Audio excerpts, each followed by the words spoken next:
નમસ્તે. આજે આપણે સમજીશું કે આપણું મગજ ખરેખર યાદોને કેવી રીતે સાચવે છે. ખૂબ જ રસપ્રદ વિષય છે. તો સ્મૃતિ એટલે શું? સરળ શબ્દોમાં કહીએ તો આ એક એવી અદ્ભુત સિસ્ટમ છે જે આપણા અનુભવોને સાચવે છે. કોઈપણ વસ્તુ યાદ રાખવા માટે માહિતીએ આ 3 મુખ્ય તબક્કાઓમાંથી પસાર થવું જ પડે છે. ચાલો પહેલા તબક્કાથી શરૂ કરીએ, સંકેતાંગન. અહીં કાચી માહિતી સૌથી પહેલા આપણી ઇન્દ્રિયો સુધી પહોંચે છે. જુઓ, અહીં દ્રશ્યો અને અવાજો એવા ખાસ ફોર્મેટમાં બદલાય છે જેને આપણું મગજ સરળતાથી સમજી શકે. રાઈટ. હવે સંકેતાંકન થયા પછી આ માહિતી બીજા સૌથી મહત્વના તબક્કામાં જાય છે, એટલે કે સંગ્રહ. આ પ્રખ્યાત એટકિન્સન શિફ્રિન મોડેલ બતાવે છે કે માહિતી કેવી રીતે અલગ-અલગ સમય માટે મગજમાં સ્ટોર થાય છે. અહીં કામચલાઉ શોર્ટ ટર્મ મેમરી અને કાયમી લોંગ ટર્મ મેમરી વચ્ચેનો એક મોટો તફાવત તમે સ્પષ્ટ જોઈ શકો છો.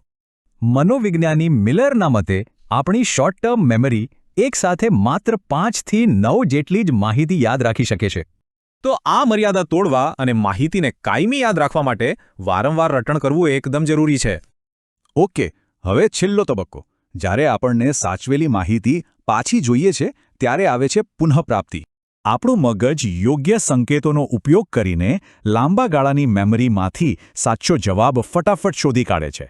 કમાલ છે ને? પણ હવે સવાલ એ થાય કે જો આપણી મેમરી અમર્યાદિત છે તો પછી આપણે વસ્તુઓ કેમ ભૂલી જઈએ છીએ? ઘણીવાર મેમરી મગજમાં સેફ હોય છે, છતાં યોગ્ય સંકેતો ન મળવાને કારણે આપણે તેને યાદ નથી કરી શકતા. જો જ્યારે માહિતી શીખતી વખતનું વાતાવરણ કે તમારી માનસિક સ્થિતિ અત્યારની સ્થિતિ સાથે મેચ ન થાય ત્યારે આવું બને. અને હા, મગજમાં કોઈ ગંભીર ઈજા થાય તો આ સિસ્ટમ ખોરવાઈ શકે છે, જેને આપણે સ્મૃતિલોપ કહીએ છીએ. તો હવે તમે આ 3 તબક્કા જાણો છો.